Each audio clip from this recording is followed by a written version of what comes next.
Yung katapos mo lang maligo pero parang kailangan mo naman humiagad ng hangin sa nature earth. Yung tipong nasa pintuan ka na at harap niyan puro puno.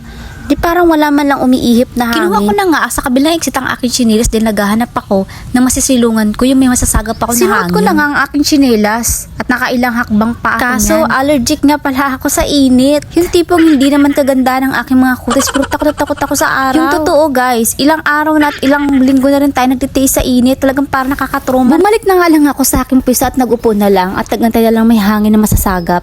Pero in fairness, katapaan medyo may hangin, sasabayan lang natin siya ng pamay. Yung totoo guys, akala nyo talaga sobrang napaka-presko ng lugar ko. Nagkakamali kayo guys, kung alam nyo lang napakainit. Totoo, maganda yung lugar ko, kaya lang na-disappoint ako guys dahil ilang linggo na tayong ganito, mataas yung temperature dito sa Palawan. At napakaswerte naman talaga, may mga kaya-kaya, makakapag-aircon sila, kami tamang nature earth lang. Nature air. Bakit parang pakiramdam ko, hindi talaga ako kontento kahit saan ako pumunta. May hinahanap akong sobrang gusto ko yung mahangin na mahangin talaga.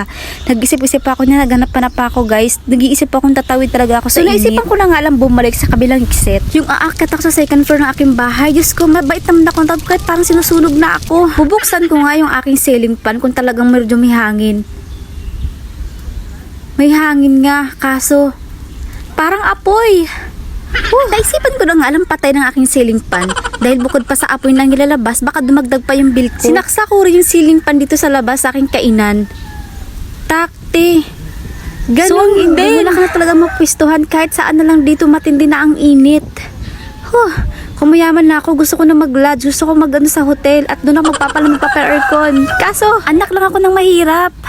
Kaya tiis-tiis lang muna. Naisipan ko na nga maglabas na lang at nakita ko yung araw sobrang tigrik at ang sakit-sakit na sa balat. Tinatry-try ko pa pero pakaramdam ko hindi talaga kaya ng balat ko. Grabing init. Pero no choice. Kaya go tayo dito. Kaso, ang ending, bumalik na lang ako sa unang pinaglagyanan ko. Nagpalit na lang ako ng damit at nag-upo na taglatag ako ng karton at unan.